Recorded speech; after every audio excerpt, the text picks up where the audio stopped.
कक्षा 9 विज्ञान पाठ 15 खाद्य संसाधन में सुधार।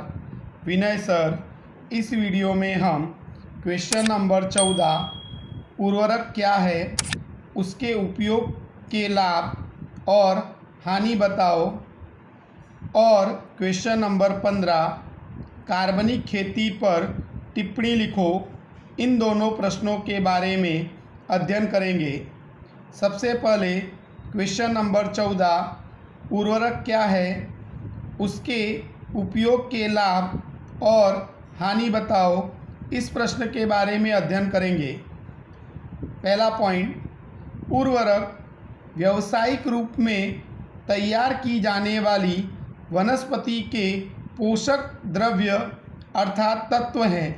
इसका अर्थ ये होता है कि उर्वरक व्यावसायिक रूप से तैयार किए जाने वाली वनस्पति के लिए पोषक तत्व हैं।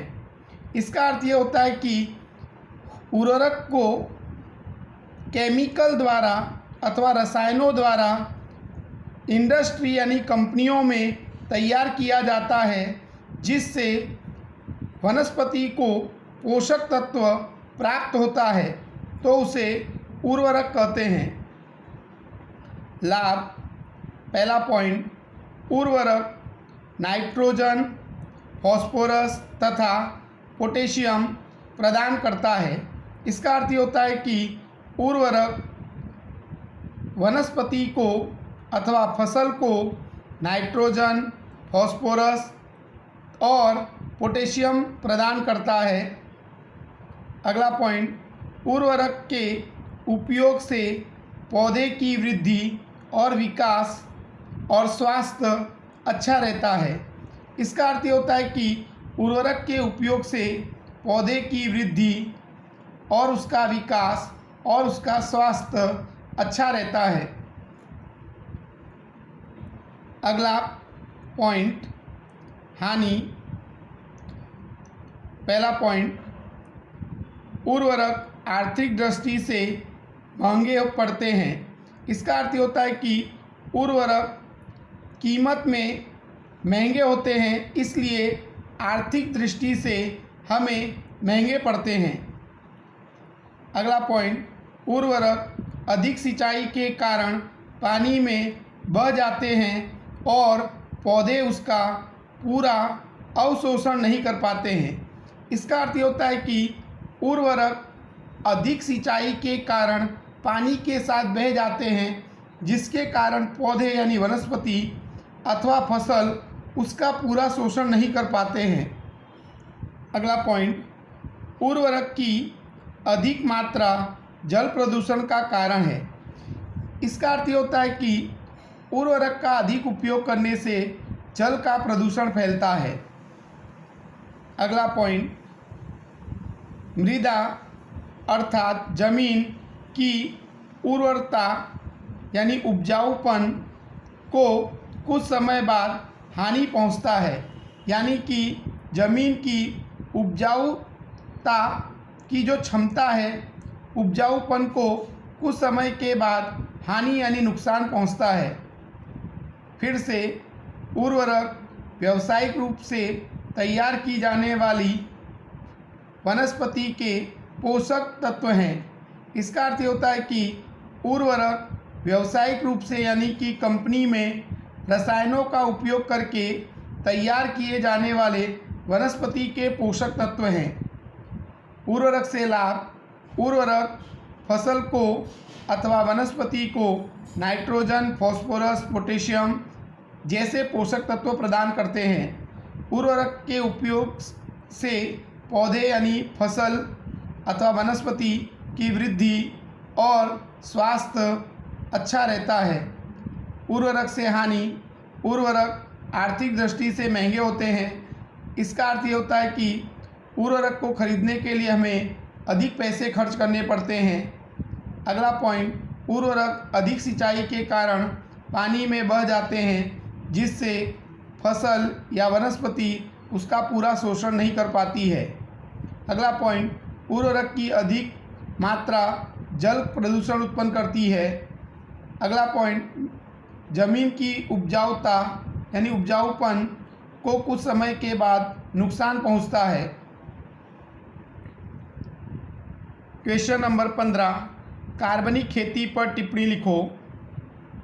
पहला पॉइंट, खेती करने की वह पद्धति है जिसमें रासायनिक उर्वरक, जंतुनाशक अर्थात पीड़कनाशी, शाकनाशी आदि का उपयोग बहुत कम या बिल्कुल नहीं होता है, जिसे कार्बनिक खेती कहते हैं। इसका अर्थ होता है कि कार्बनिक खेती की वह पद्धति है जिसमें रासायनिक उर्वरक यानी रासायनिक खादों का, जंतुनाशक दवाई का, खरपतवार नाशक का कम से कम उपयोग किया जाता है अथवा बिल्कुल उपयोग नहीं किया जाता है।